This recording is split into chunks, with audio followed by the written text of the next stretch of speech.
Good afternoon students, स्वागत आप सभी का अपनी इस मैथमेटिक्स ऑनलाइन क्लासेज में।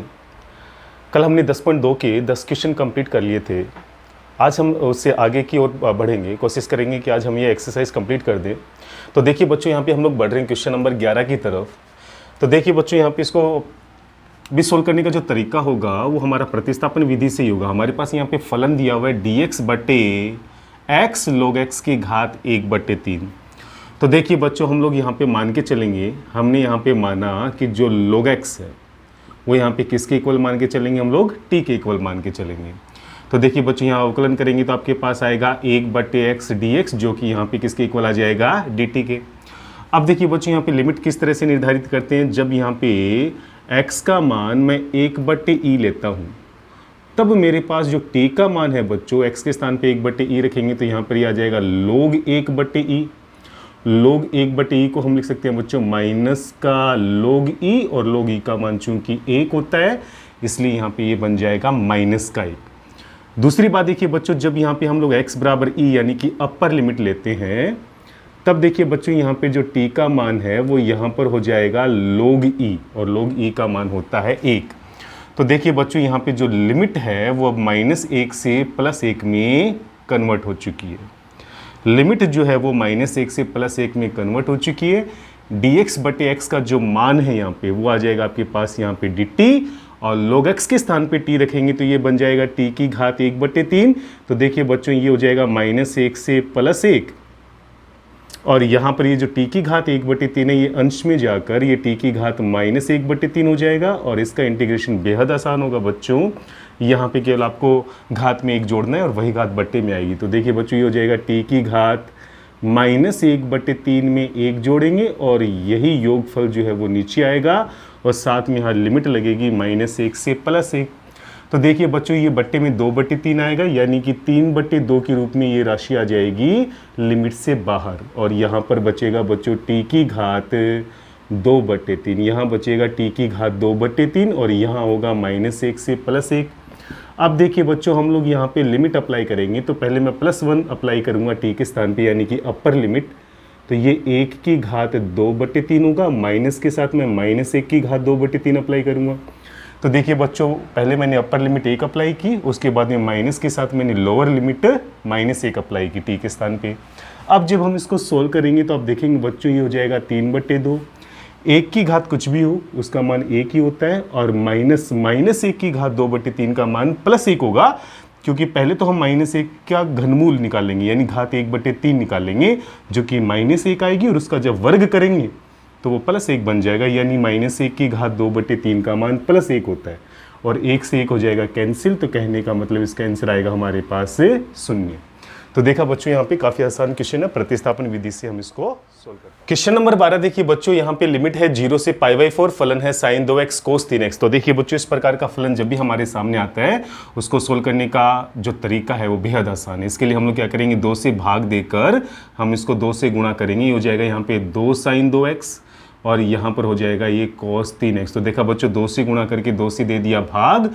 तो देखिए बच्चों, यहाँ बन गया 2 sin a cos b का फॉर्मूला। तो 2 sin a cos b का फॉर्मूला होता है बच्चों, 2 sin a cos b का फॉर्मूला होता है sin a + b, और प्लस में आ जाएगा sin a - b। तो देखिए बच्चों, यहाँ पे फॉर्मूला अप्लाई करेंगे तो ये हो जाएगा 1/2, 0 से π/4, ये हो जाएगा यहाँ पे sin a + b। तो 2x में 3x जोड़ेंगे तो ये आ जाएगा यहाँ पे 5x, और प्लस में आ जाएगा sin a - b। तो 2x में से 3x घटाएंगे तो ये माइनस का x आएगा, और यहाँ पर आ जाएगा dx। अब देखिए बच्चों, यहाँ पर आ जाएगा बच्चों 1/2, इंटीग्रेशन है यहाँ पे 0 से π/4, ये हो जाएगा यहाँ पे sin 5x, और ये हो जाएगा माइनस का sin x, क्योंकि sin - θ माइनस का sin θ होता है। अब देखिए बच्चों, हम इनका समाकलन करेंगे तो क्या आएगा आपके पास, देखिए बच्चों 1/2। पहले हम लोग sin x का इंटीग्रेशन sin x का इंटीग्रेशन कर लेते हैं, जो कि प्लस का cos x हो जाएगा, क्योंकि sin x का समाकलन -cos x होता है, तो माइनस माइनस हो जाएगा प्लस, और sin 5x का होता है माइनस का cos 5x, और बट्टे में आ जाएगा 5, और यहाँ पर लिमिट अप्लाई हो जाएगी 0 से π/4। अब देखिए बच्चों, मैं यहाँ पे पहले अपर लिमिट, यानी जहाँ जहाँ x है वहाँ पे मैं पहले π/4 रखूँगा। तो देखिए बच्चों, यहाँ पे पहला परिवर्तन तो आएगा cos π/4 और माइनस का कोस 5 π/4 और बट्टे में आएगा यहाँ पे 5। ये तो होगी यहाँ पे upper limit, minus lower limit यानी 0 लगाऊंगा x के स्थान पे, तो यहाँ पे आएगा कोस 0 और माइनस का यहाँ पे हो जाएगा कोस 0/5। तो देखा बच्चों, हमने यहाँ पे lower limit upper limit minus lower limit जो है यहाँ पे अप्लाई कर दी।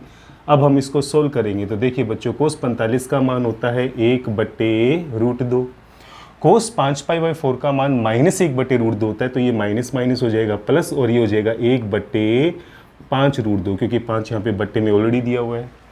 ये हो जाएगा बच्चों यहाँ पे माइनस का कोस 0 का मान होता है 1 और कोस 0 का मान 1 होता है, तो ये हो जाएगा यहाँ पे 1/5। अब देखिए बच्चों, हम इसको सोल्व करेंगे तो हमारे पास बाहर तो हमें दिया हुआ है 1/2। यहाँ पर देखिए बच्चों, जैसे मैं 5√2 लघुत्तम लेता हूँ, यहाँ पे 5√2 अगर मैं यहाँ पे लघुत्तम लेता हूँ तो मेरे पास यहाँ पे आएगा 5 + 1, ये हो जाएगा यहाँ पे 5 + 1। और यहाँ पर देखिए बच्चों, 1 में से 1/5 को घटाएंगे तो ये बन जाएगा यहाँ पे 4/5। अब देखिए बच्चों, यहाँ पे ये हो जाएगा 1/2, 5 और 1 6/5√2 और माइनस में आएगा 4/5 और बट्टे वाला 5 जब मैं बाहर निकालूंगा बच्चों तो ये बन जाएगा यहाँ पे 1/10, यहाँ आएगा 6/√2 और माइनस का केवल बचेगा 4। और इसको और सोल्व कर लेते हैं बच्चों, बाहर 1/10 रहेगा, 6 को विभाजित करेंगे √2 से तो ये बना लेगा 3√2। 6 को जब विभाजित करेंगे √2 से तो ये बना लेगा 3√2 और माइनस में बचेगा 4 और यही होगा हमारा सॉल्यूशन। क्वेश्चन नंबर 13 देखिए बच्चों, यहाँ पे लिमिट है e से e², फलन है 1/log x और माइनस 1/log x की होल स्क्वायर और dx। तो देखिए बच्चों, इस सवाल को भी हम लोग यहाँ पे प्रतिस्थापन विधि से सोल्व करते हैं। तो देखिए बच्चों, मैंने यहाँ पे माना कि जो log x है वो किसके इक्वल है, यहाँ पे t के इक्वल है। तो देखिए बच्चों, यहाँ से जो x का मान है वो आ जाएगा e की घात t। यहाँ पे जब घातांक रूप लिखेंगे लोगरिथम से तो यहाँ पे x बराबर आ जाएगा e की घात t, जहाँ से dx का जो मान है वो e की घात t और dt के इक्वल हो जाएगा। और अब बात करते हैं लिमिट में परिवर्तन की। तो जब मैं x बराबर e यानी कि लोअर लिमिट लेता हूँ तब मेरे पास यहाँ पे जो t का मान है, जो मेरे पास t का मान है क्या आएगा बच्चों, log e। यहाँ पे क्या आ जाएगा log e, और log e का जो मान होता है वो 1 होता है। और जब मैं यहाँ पे x बराबर लेता हूँ e² तो तब बच्चों मेरे पास यहाँ पे जो t का मान है वो आएगा log e²। गुणधर्म के अनुसार घात पहले आके ये बना लेगा 2 log e, और चूंकि log e का मान 1 होता है इसलिए इसका मान आ जाएगा 2। तो देखिए बच्चों, जो लिमिट यहाँ e से e² दे रखी थी वो 1 से 2 में कन्वर्ट हो चुकी है। 1/e, तो देखिए बच्चों यहाँ पर 1/e 1/log x, तो log x के स्थान पे हमने माना है t, तो ये हो जाएगा 1/t माइनस ये हो जाएगा 1/t² और dx के स्थान पे आ जाएगा e की घात t और dt। अब देखिए बच्चों, आप यहाँ पे एक फॉर्मूला जो यहाँ पे मानक सूत्र जो बन रहा है, आप शायद याद करोगे, पीछे हम ये क्वेश्चन कर चुके हैं इस प्रकार से कि अगर सवाल का फॉर्मेट इस रूप से आ जाए कि बाहर e की घात x है और यहाँ पर जो फलन है उसका अवकलन अगर इसके आगे मौजूद है तो बच्चों इसका डायरेक्ट इंटीग्रेशन इन दोनों के गुणनफल के बराबर होता है e की घात x और fx के। तो देखिए बच्चों, बिल्कुल वही यहाँ पे मानक सूत्र, वही रूप है यहाँ पे मानक सूत्र का कि बाहर e की घात t है और यहाँ पर जो फलन है 1/t उसका अवकलन -1/t² के रूप में यहाँ पे विद्यमान है। तो यहाँ पे इसका डायरेक्ट इंटीग्रेशन इन दोनों के गुणनफल के बराबर होगा, अर्थात e की घात t/t के इक्वल हो जाएगा। और यहाँ पे लिमिट अप्लाई हो जाएगी 1 से लेकर 2 तक। अब देखिए बच्चों, t के स्थान पे पहले अपर लिमिट यानी 2 रखेंगे तो यह आ जाएगा e²/2 और जब हम यहाँ पे 1 रखेंगे t के स्थान पे तो यहाँ केवल बचेगा e। तो देखिए बच्चों, यही होगा हमारा सॉल्यूशन। क्वेश्चन नंबर 14 देखिए बच्चों, यहाँ पे लिमिट है 0 से 1, फलन है x की घात 3/√1 - x²। तो देखिए बच्चों, हम लोग भी यहाँ पे प्रतिस्थापन विधि ही इस्तेमाल करेंगे। तो देखिए बच्चों, मैंने यहाँ पे 1 - x² को जो है वो मान लिया t, जिससे मुझे जो x² की वैल्यू है वो 1 - t प्राप्त होगी, जिससे मुझे 2x dx का जो मान है अवकलन करने पे माइनस का dt प्राप्त होगा। तो x dx का मान आ जाएगा माइनस का dt/2। अब देखिए बच्चों, लिमिट में अगर परिवर्तन करें तो देखिए बच्चों, यहाँ पे जब x बराबर मैं लेता हूँ 0 यानी कि लोअर लिमिट, तो x का मान 0 रखेंगे तो उसके संगत जो t का मान है वो मुझे +1 मिलेगा और जब मैं यहाँ पे x बराबर लेता हूँ प्लस का 1, तब मुझे यहाँ पे जो t का मान है वो मुझे 0 प्राप्त होगा। तो देखिए बच्चों, ये परिवर्तन जब इस इंटीग्रेशन में करते हैं तो लिमिट जो 0 से 1 थी वो कन्वर्ट हो जाएगी 1 से 0 में। x की क्यूब को देखिए बच्चों, मैं यहाँ पे लिख सकता हूँ, पहले तो समझ लीजिए, एक्स स्क्वेयर इंटू एक्स में। देखिए बच्चों, यहाँ पे पहले ये परिवर्तन मैं आपको यहीं करके दिखा देता हूँ, आप समझने का प्रयास कीजिए सवाल को। यहाँ पे लिमिट है 0 से 1 और x की घात 3 को मैंने लिख दिया x square into x D x, और बट्टे में है हमारे पास √1 माइनस एक्स स्क्वेयर। अब देखिए बच्चों, यहाँ पे लिमिट जो 0 से 1 थी वो तो कन्वर्ट होगी 1 से 0 में, और यहाँ पर एक्स स्क्वेयर के स्थान पे आप रखेंगे बच्चों 1 माइनस टी। क्या रखेंगे यहाँ पे? 1 माइनस टी, और x dx के स्थान पे आ जाएगा माइनस का dt, और बट्टे वाला 2 आ जाएगा समाकलन से बाहर। और बट्टे में देखिए बच्चों, जो पद था उसको हमने t माना था, तो बट्टे में आ जाएगा √t। अब देखिए बच्चों, यहाँ पे माइनस का 1/2 तो रहेगा बाहर, 1 से 0 यहाँ पे लिमिट हो गई। अलग अलग विभाजित करेंगे तो 1 के बट्टे में भी √t आएगा, और t को जब विभाजित करेंगे √t से तो यहाँ पर √t अंश में आएगा, यानी ऊपर क्या बचेगा? √t बचेगा। t को जब √t से विभाजित करेंगे। अब देखिए बच्चों, हम इसका इंटीग्रेशन करते हैं तो देखिए बच्चों, इनका समाकलन क्या होगा? 1/2, 1/√t का इंटीग्रेशन आपको बताया हुआ है बच्चों 2√t होता है। 1/√x का समाकलन क्या होता है? 2√x, माइनस यहाँ पे √t यानी t की घात 1/2 का समाकलन t की घात 3/2 इंटू में 2/3 के इक्वल होगा, क्योंकि यहाँ पे हम लोग घात में 1 जोड़ेंगे और वही घात बट्टे में आएगी। तो हमने इन दोनों ही पदों का यहाँ पे समाकलन कर दिया, और लिमिट मैं यहाँ पे अप्लाई करूँगा 1 से 0। तो देखिए बच्चों, जब हम यहाँ पे लिमिट अप्लाई करते हैं तो बाहर तो -1/2 रहेगा।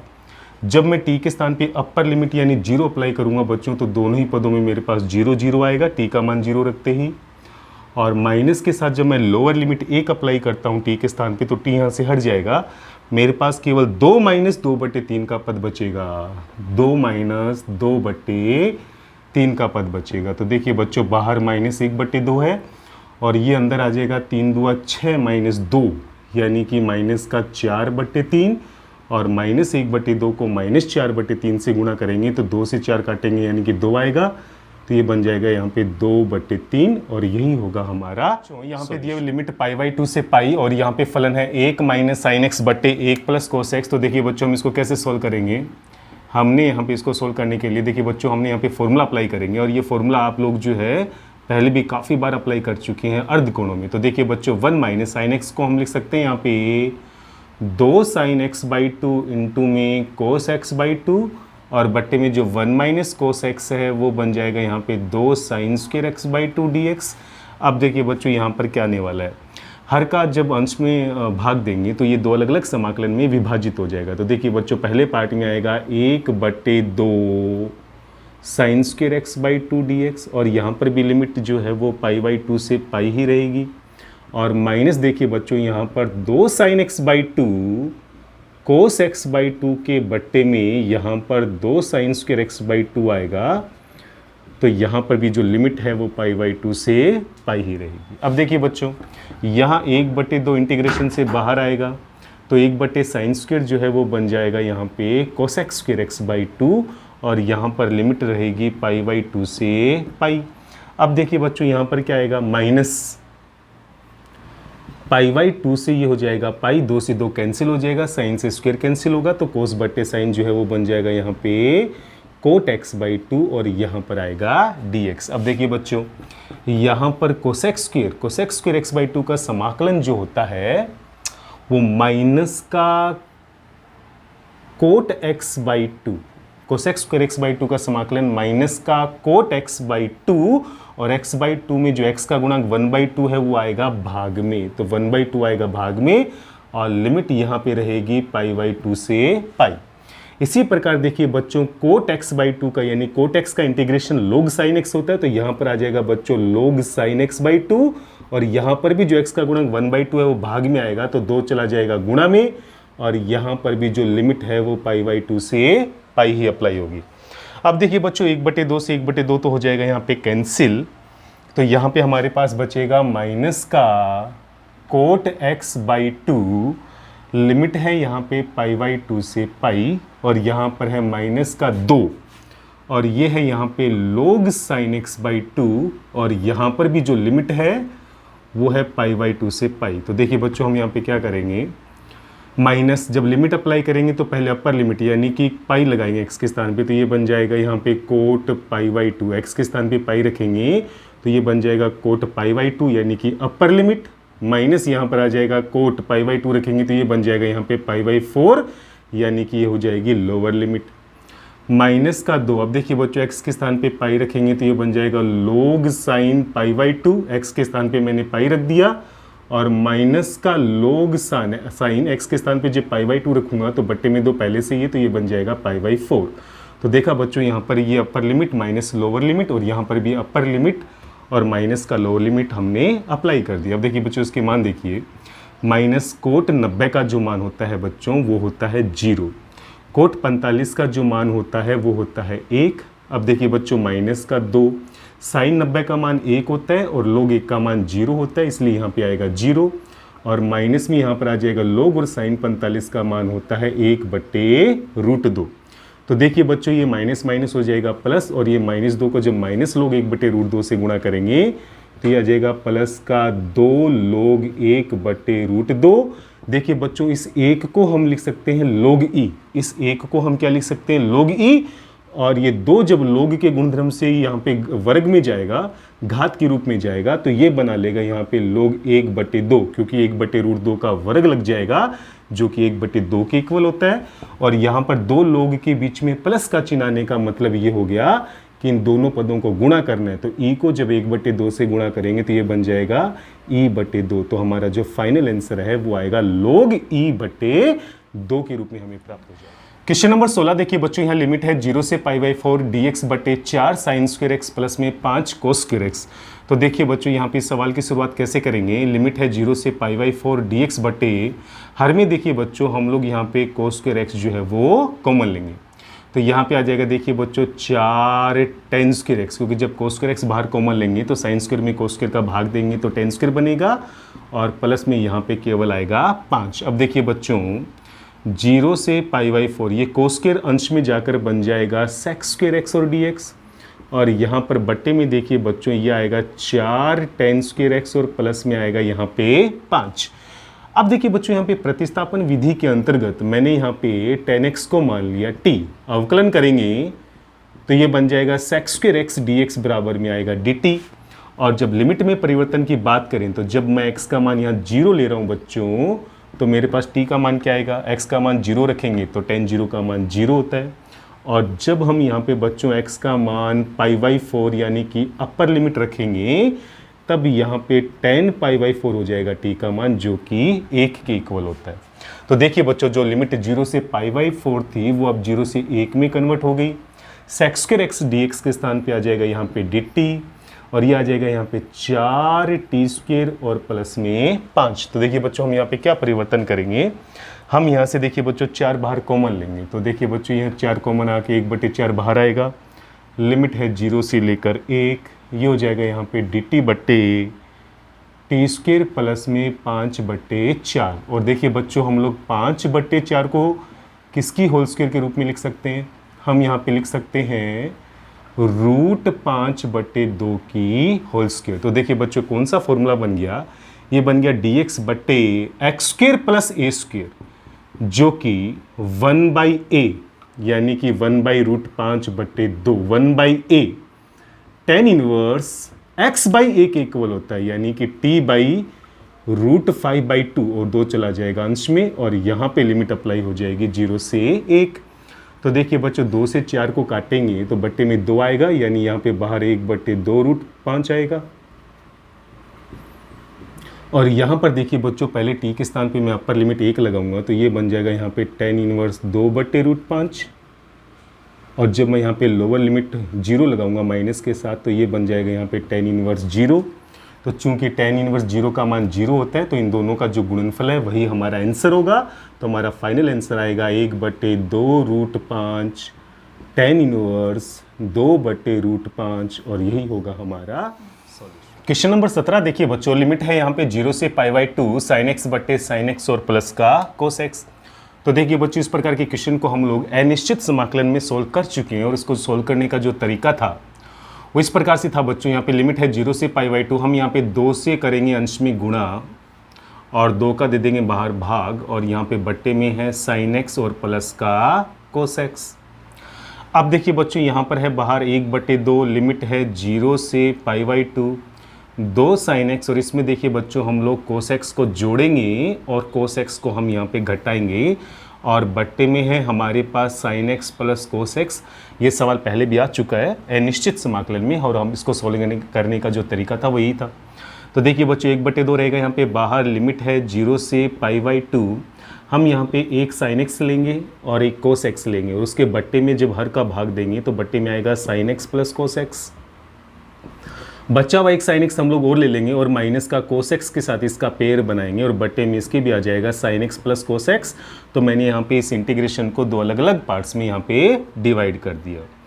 अब देखिए बच्चों, यहाँ पे क्या आएगा 1/2 0 से π/2, हम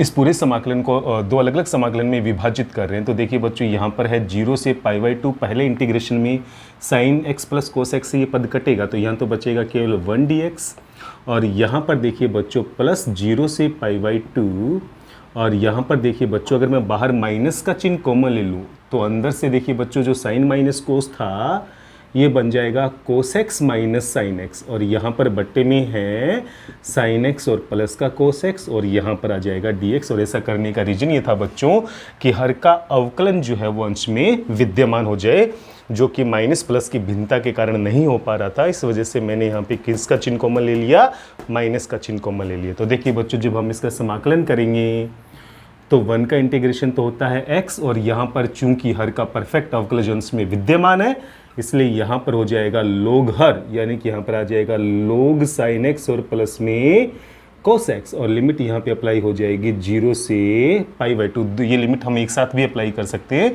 क्योंकि दोनों ही समाकलन के ऊपर समान लिमिट है 0 से π/2। अब देखिए बच्चों, हम यहाँ पे लिमिट कैसे अप्लाई करेंगे। पहले मैं यहाँ पे x के स्थान पे रखूँगा π/2, जहाँ जहाँ x है वहाँ पे मैं π/2 यानी कि अपर लिमिट लूँगा। तो देखिए बच्चों, यहाँ से शुरुआत करते हैं। तो x के स्थान पे आएगा π/2 माइनस यहाँ पर आ जाएगा log, और यहाँ पर देखिए बच्चों ये आ जाएगा sin π/2 प्लस में आ जाएगा यहाँ पे cos π/2। तो देखिए बच्चों, ये तो हो जाएगी यहाँ पे अपर लिमिट, जहाँ पे x था वहाँ पे मैंने रख दिया अपर लिमिट यानी कि π/2, और माइनस के साथ जब लोअर लिमिट रखेंगे तो x के स्थान पे मुझे रखना होगा 0, तो यहाँ पर आएगा 0 माइनस का log, ये हो जाएगा sin 0 और प्लस में हो जाएगा cos 0। तो देखिए बच्चों, इसको सोल्व करते हैं। 1/2 बाहर है यहाँ पे π/2 माइनस का, यहाँ पे देखिए बच्चों अंदर क्या बचेगा, sin 90 का मान होता है 1, cos 90 का मान होता है 0, इसलिए यहाँ पे log 1 बचेगा।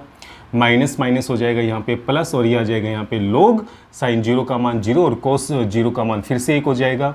अब देखिए बच्चों, यहाँ पर आएगा 1/2, और log 1 का जो मान होता है वो खुद 0 होगा बच्चों, तो यहाँ पर ये पार्ट 0 हो जाएगा, अंदर केवल π/2 बचेगा, और π/2 को 1/2 से गुणा करेंगे तो इसका फाइनल आंसर आएगा π/4। तो देखा बच्चों, ये अनिश्चित समाकलन में ये क्वेश्चन आ चुके हैं, बार बार ये क्वेश्चन रिपीट हो रहे हैं, जिनको सोल्व करने का तरीका तो वही है, केवल इसमें यहाँ पे लिमिट अप्लाई करनी है, यही इसके अंदर कुछ अलग है।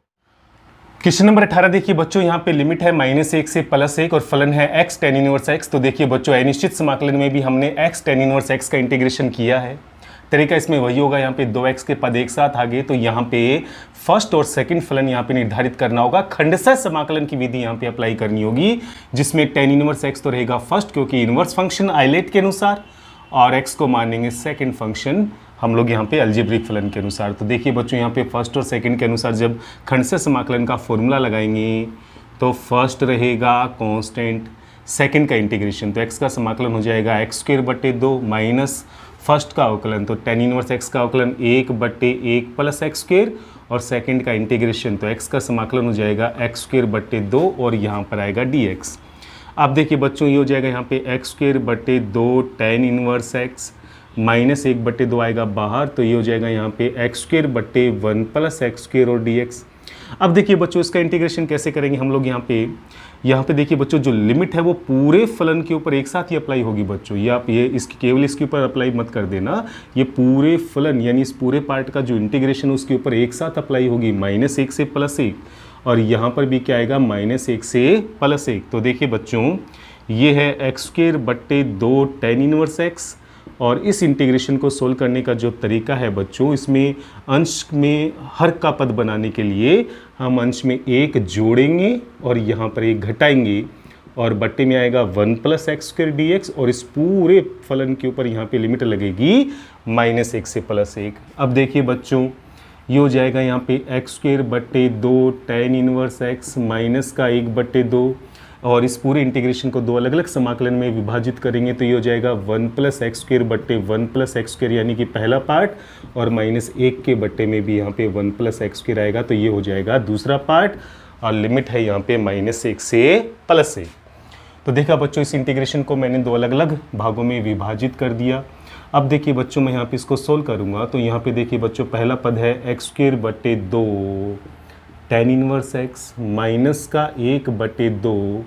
यहाँ पर देखिए बच्चों 1 + x² में 1 + x² का भाग देंगे तो 1 आएगा, और 1 का इंटीग्रेशन होता है यहाँ पे x, और माइनस में ये फॉर्मूला बन गया बच्चों 1/1 + x² जो होता है वो tan 1x का फॉर्मूला हो जाएगा। और लिमिट यहाँ पे -1 से +1 अप्लाई हो जाएगी। अब देखिए बच्चों हम इसको अंदर गुणा करते हैं 1/2 का, तो क्या आएगा हमारे पास, पहला फलन है यहाँ पे x²/2 और ये है यहाँ पे tan 1x माइनस ये हो जाएगा 1/2x और माइनस माइनस हो जाएगा प्लस ये हो जाएगा 1/2 tan 1x, और यहाँ पे लिमिट अप्लाई होगी -1 से +1। अब देखिए बच्चों यहाँ पे हम लिमिट किस प्रकार से अप्लाई करेंगे। पहले हम लोग यहाँ पे अपर लिमिट यानी जहाँ जहाँ x है वहाँ पे हम लोग +1 रखेंगे, और माइनस के साथ उसके बाद हम लोग लोअर लिमिट यानी कि जहाँ जहाँ x है वहाँ पे -1 रखेंगे। तो देखिए बच्चों पहले मैं अपर लिमिट लगा रहा हूँ, जहाँ जहाँ x है वहाँ पे प्लस का 1 रखूँगा तो ये बन जाएगा 1/2 tan 1। माइनस में यहाँ पर आएगा 1/2, प्लस में ये भी बन जाएगा 1/2 tan 1। तो ये तो होगी बच्चों यहाँ पे अपर लिमिट, यानी जहाँ जहाँ x था वहाँ पे हमने प्लस का 1 रख दिया। माइनस के साथ जब मैं -1 रखूँगा तो -1 का वर्ग चूँकि +1 होता है तो ये हो जाएगा 1/2। tan 1x के स्थान पे -1 रखेंगे तो वो माइनस बाहर आ जाएगा और ये बन जाएगा यहाँ पे tan 1 +1।